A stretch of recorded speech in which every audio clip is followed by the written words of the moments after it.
सभी को नमो बुद्धाय। यह विशेष धम्म देशना बौद्ध धम्म प्रचार समिति भीम टेकड़ी द्वारा आयोजित बुद्ध चतुपरिषद वैशाली फाउंडेशन के मार्गदर्शन में संपन्न सामनेरी प्रव्रज्जा शिविर के अवसर पर अभिज्ञा भिक्खुनी द्वारा दी गई है। आइए हम सभी इस अमूल्य धम्म वाणी का श्रवण करें और अपने जीवन को धम्म मार्ग पर आगे बढ़ाएं। यानी कठोर बोलना, जानबूझकर किसी का दिल दुखाना, इस प्रकार अगर कोई अकुशल कर्म करता है ना, तो वो भी क्या होता है, अपने उसके वाणी का दुष्चरित होता है, अकुशल कर्म होता है। और उसके बाद में होता है संपफलापा। संपफलापा यानी धर्म की बातें को छोड़कर अधर्म की बातें करना, जो हमारे दुख मुक्ति के लिए आवश्यक ही नहीं है, जो हमें सुख नहीं दे सकती, जो औरों को सुख नहीं दे सकती, ऐसी बातों करने में अपना पूरा समय व्यतीत करना, ये होता है संपफलापा। तो ये चार अकुशल कर्म है वची के या वाणी के।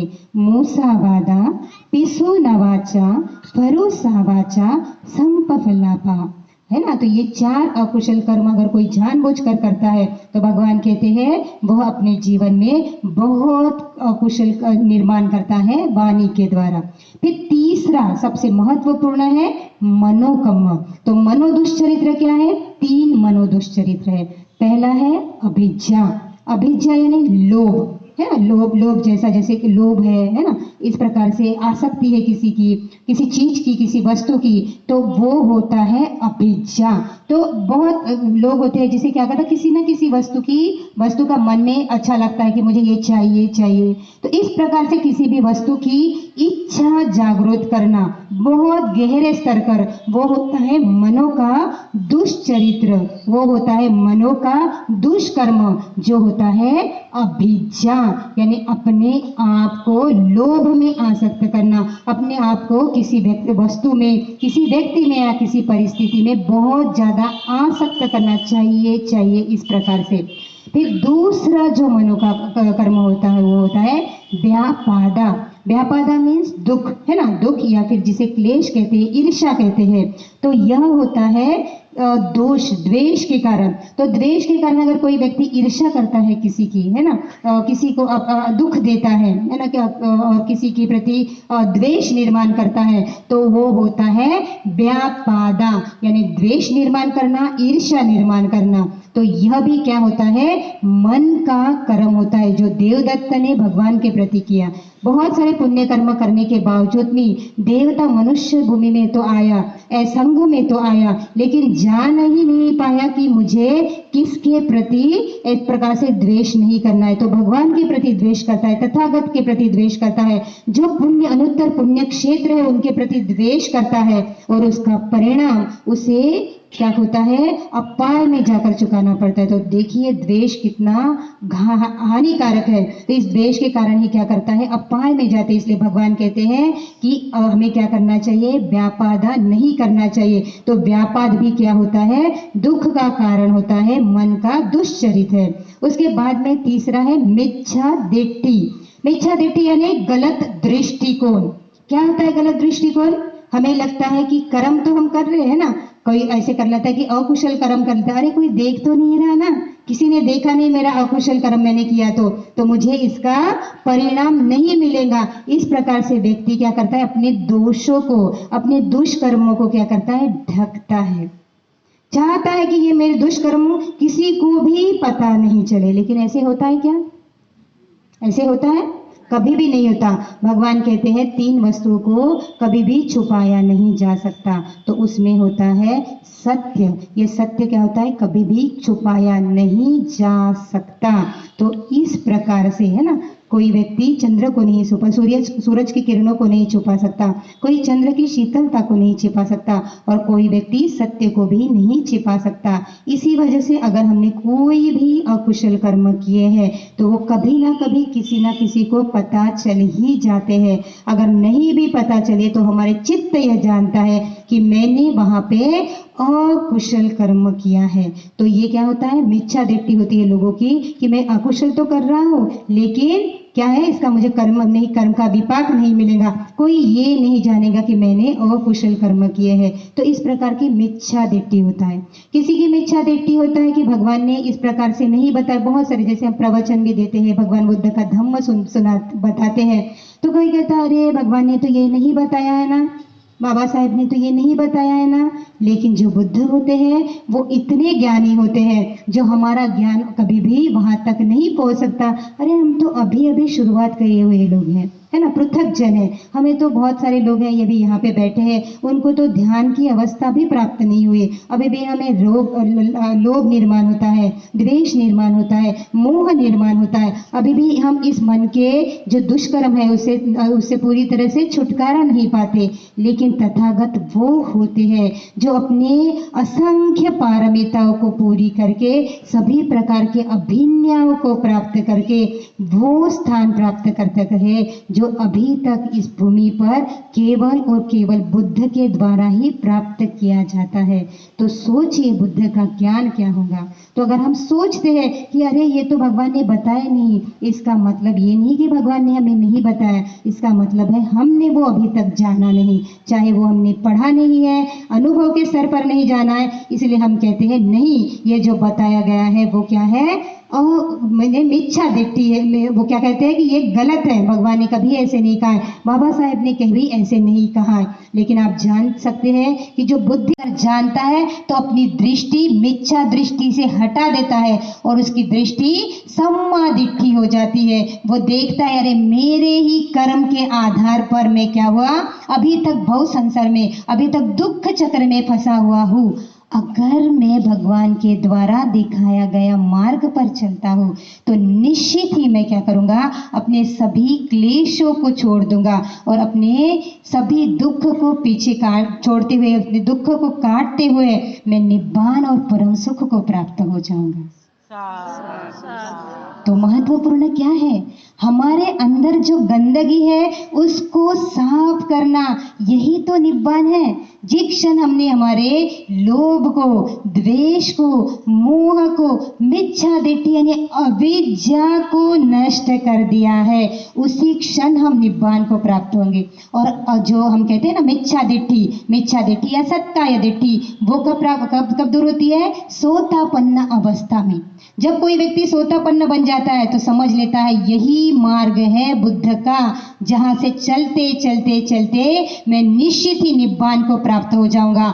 जब तक सोतापन्न अवस्था को प्राप्त नहीं होता मिथ्या दृष्टि में घिरा पड़ा रहता है, सोचता है कि ऐसे हो जाएगा तो मैं निब्बान को प्राप्त होऊंगा, ऐसे करूंगा तो मैं निब्बान को प्राप्त होऊंगा। चाहता तो दुख से मुक्त होना ही चाहता है, लेकिन उस मार्ग पे अभी चला नहीं है क्योंकि कर्म के प्रति सचेत नहीं है, दुष्कर्म करते रहता है ना, बेहोशी में, अविद्या में दुष्कर्म करता रहता है, काया के दुष्कर्म, वची के दुष्कर्म, मनो के दुष्कर्म, और सोचता है इस दुष्कर्म को साथ लेके ही मैं क्या हो जाऊंगा, अच्छे गति को प्राप्त हो जाऊंगा। क्या ये सच है? सच है?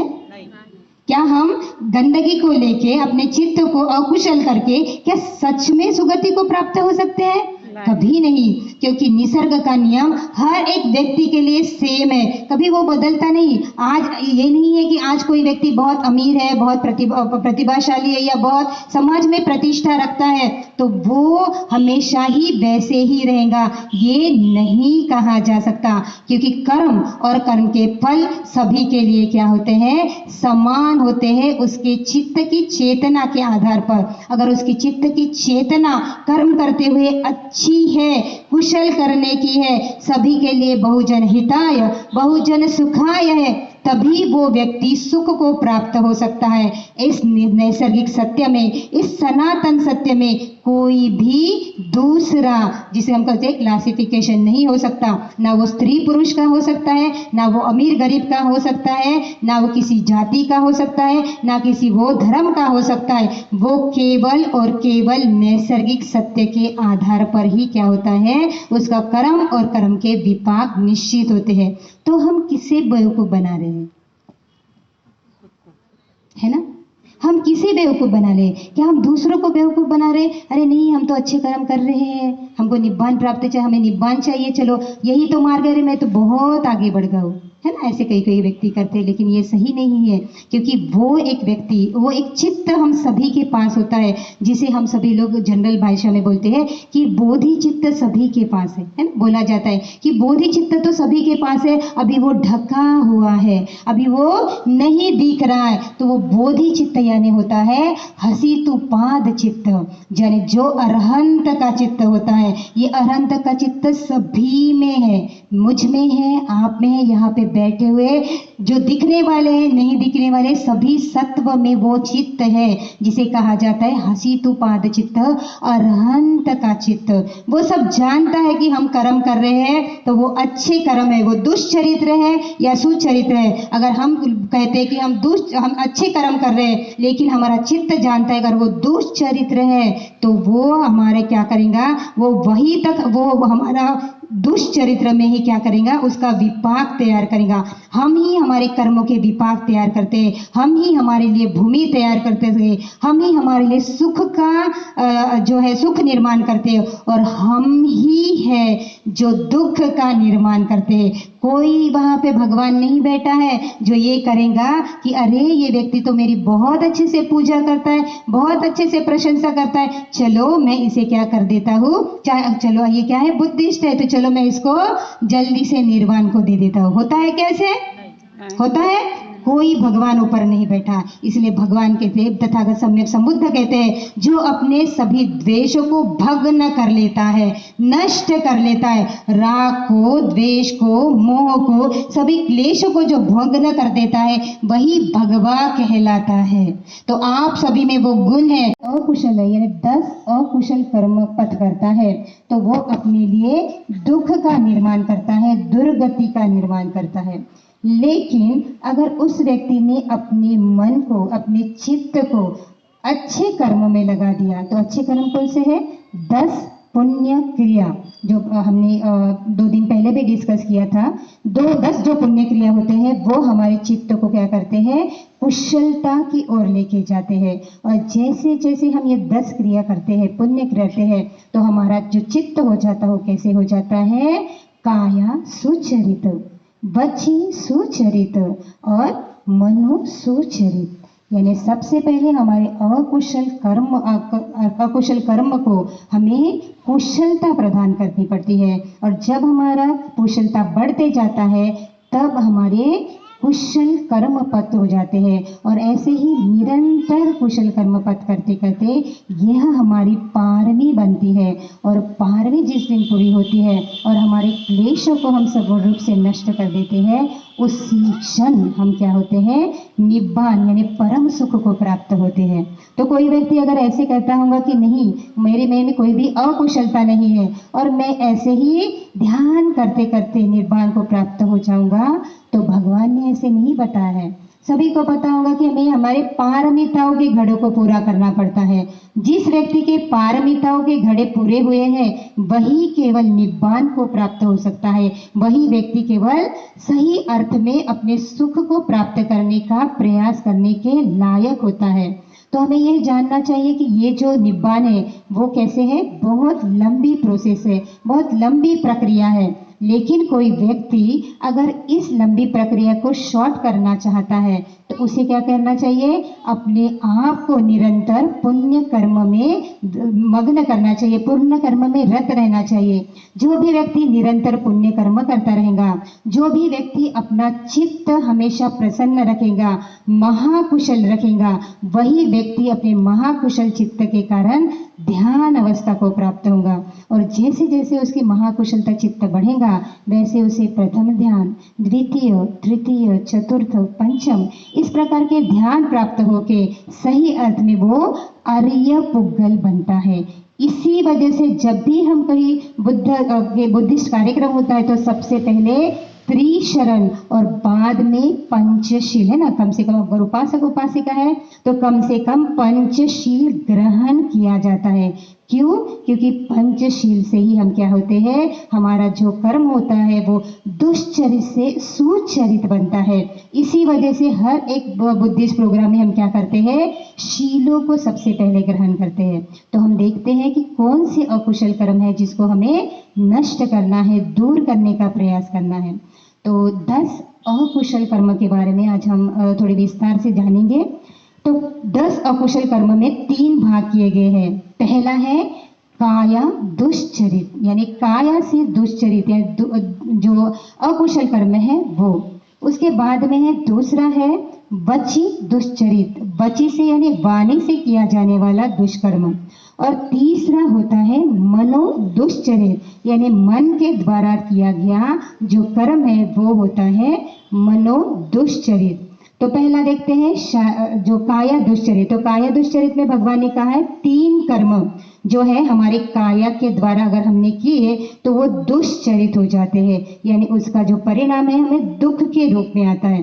तो कौन से दुष्चरित है बताइए, आप बता सकते हैं? हाँ सही है। पहला पानातिपाता, दूसरा अदिन्न दाना, तीसरा कामे सुमिच्छाचारा।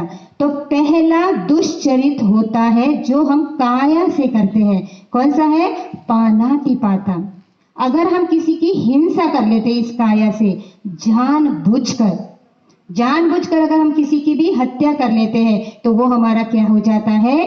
काया दुष्चरित। देखिए बहुत इंपॉर्टेंट शब्द है काया दुष्चरित का। जब पानातिपाता जानबूझकर करते हैं, उद्देश्य के साथ करते हैं, तभी वो क्या होता है? अकुशल कर्म होता है, काया का दुष्चरित होता है। फॉर एग्जाम्पल हम डिटेल में जानेंगे कि देखिए एक जैसे चोर है ना, चोर करता है, चोरी करता है, और चोरी करते करते हो गया उसके सामने उस घर का व्यक्ति आ गया तो उसका वो क्या करता है, उसको हिंसा करता है, उसकी हत्या करता है। तो ये क्या हो गया? उसकी हत्या हो गई। एक उदाहरण है। दूसरा उदाहरण हम देखेंगे कि कोई डॉक्टर है ना, मरीज है और मरीज को इलाज की बहुत जरूरत है। तो वो हॉस्पिटल में एडमिट होता है और जो डॉक्टर की टीम है या फिर डॉक्टर है क्या करता है? उसका इलाज करता है। और इलाज करते होते कैसे अभी होता है कि वो उसने चाकू ले लिया से उसको कट कर दिया, तभी उसका मृत्यु हो गया, है ना। वो तो इलाज करने जा रहा था, मृत्यु हो गया। तो क्या ये पहला काया दुष्चरित है और दूसरा भी काया दुष्चरित है? पहला निश्चित ही काया दुष्चरित है, क्योंकि उसके आगे हेतु कौन सा था? अकुशल हेतु था, तो निश्चित ही काया का दुष्चरित बन गया। लेकिन दूसरे उदाहरण में हम देखेंगे कि हेतु क्या था? दुष्चरित नहीं था, अकुशल नहीं था, हेतु क्या था? कुशल हेतु था। इसीलिए भगवान कहते हैं कि जानबूझकर अगर किसी ने किसी की हत्या की है तो उसका परिणाम उसे दुख के अनुसार ही आएगा, वो उसका काया दुष्चरित होगा। इसी वजह से यह जो पहला जो शील हम लेते हैं वो होता है पाणातिपाता वेरमणि, है ना। यह पाणातिपाता वेरति यानी मैं अकुशल कर्म यानी प्राणी की हिंसा जानबूझकर नहीं करूंगा, मणि, है ना। मुसावादा में झूठ नहीं बोलना चाहिए। लेकिन भगवान ने इसमें भी और 3 वची के कर्म को ऐड किया है। तो कौन सा है? पिसून वाचा वेरमणि। पिसून यानी निंदा नहीं करना है, किसी के बारे में गलत नहीं बोलना है। यह जो होता है वो होता है पिसून वाचा वेरमणि, यानी चुगली करना, निंदा करना, यह भी एक वाणी का अकुशल कर्म है। तो यह भी अकुशल कर्म क्या करता है? अपने वाणी को दुष्चरित बनाता है। उसके बाद में पहला है झूठ बोलना। अगर कोई व्यक्ति छोटे से छोटा भी कभी बोला जाता है ना, क्या बोला जाता है? अरे किसी के भले के लिए बोला गया झूठ भी क्या होता है? सही होता है, बोला जाता है ना। लेकिन भगवान बुद्ध कहते हैं कि चाहे वो जो है ना, कि अगर आपने झूठ बोला है, असत्य बोला है, तो उसका परिणाम असत्य ही आएगा। इसी वजह से झूठ बोलना अकुशल कर्म है, काया का दुष्चरित है। उसके बाद में पिसून वाचा यानी निंदा करना, यह भी अकुशल कर्म है। उसके बाद में जैसे एक उदाहरण भी है। भगवान बुद्ध के काल में जैसे एक भिक्षुणी का संघ था। तो भिक्षुणी के संघ के में एक जो अरहंत भिक्षुणी थी, वो अरहंत भिक्षुणी ने उसका जो उसे बहुत जैसे हम बोलते हैं कि बुढ़ापे की वजह से थोड़ी सी सर्दी भी हो गई थी, है ना, यानी उसका जो वो बार बार थूकती थी। तो थूकती थी तो इस प्रकार से जो दूसरी एक भिक्षुणी थी, है ना, उसको ऐसे लगता है कि मैं तो झाड़ू मार रही हूँ, है ना, लेकिन कौन ऐसा है जो यहाँ पे जो उसने अपनी यहाँ पे गंदगी की है। तो बहुत अकुशल कर्म से, अकुशल वाणी से क्या करती है, प्रतिक्रिया करती है। और इसी अकुशल वाणी के कर्म के आधार पर उसे बहुत सारे अस्तित्व में क्या होता है, उसका परिणाम भुगतना पड़ता है। एक अरहंत थेरी के बारे में अगर कोई व्यक्ति, अरहंत व्यक्ति के बारे में कोई व्यक्ति इस प्रकार से वाचा के दुष्परिणाम करता है तो उन्हें बहुत बड़ा परिणाम भुगतना पड़ता है, क्योंकि जो अरहंत होते हैं वो अनुत्तर पुण्य क्षेत्र होते हैं।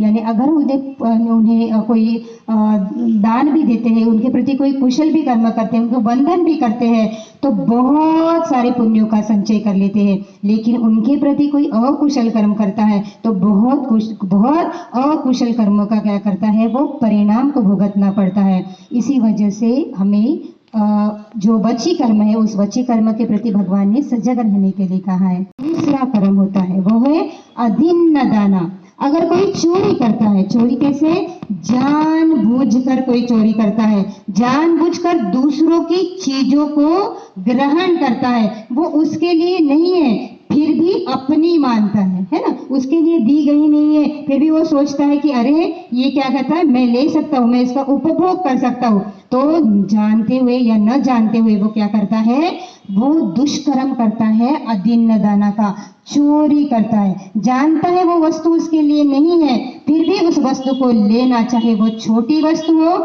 चाहे वो बड़ी वस्तु हो, तो क्या कहलाता है, अदिन्न दाना कहलाता है। तो काया के दुष्चरित अकुशल कर्म करता है। फिर तीसरा है कामे सुमिच्चाचारा, यानी वो अपने आप में क्या करता है, व्यभिचार करता है, जानबूझकर व्यभिचार करता है, काया का अकुशल कर्म करता है। तो जो काया का अकुशल कर्म करता है, भगवान कहते हैं उसे उस प्रकार का परिणाम भुगतना ही पड़ता है ना। अगर वो काया से अकुशल कर्म करेगा तो निश्चित तौर पर उसको उसका परिणाम भुगतना ही पड़ेगा, क्योंकि बुद्ध का धम्म क्या है, कर्म और कर्म सिद्धांत के बारे में है, कर्म और कर्म के विपाक के बारे में है। कोई व्यक्ति अगर अकुशल कर्म करेगा तो चाहे वो अमीर हो चाहे वो गरीब हो, चाहे देश का भिखारी हो चाहे देश का राजा हो, चाहे किसी भी, चाहे स्त्री हो चाहे पुरुष हो, चाहे कोई भी भाषा बोलने वाला हो, कोई भी अंतर नहीं पड़ता। अगर उसने काया के दुष्चरित किया है तो उसको उसका परिणाम भुगतना ही पड़ेगा। इसका बहुत बड़ा उदाहरण हम देखते हैं, कोई व्यक्ति अरहंत हो जाता है फिर भी अपने जो काया के दुष्चरित है उसको भुगतना पड़ता है। जैसे महामोगलान भंते जी थे, उन्होंने अपने एक अस्तित्व में अपने जो अंधे माता पिता है उनकी हत्या की थी, और हत्या करने की वजह से अरहंत बनने के बाद में भी उस काया का दुष्परिणाम उन्हें भुगतना पड़ा।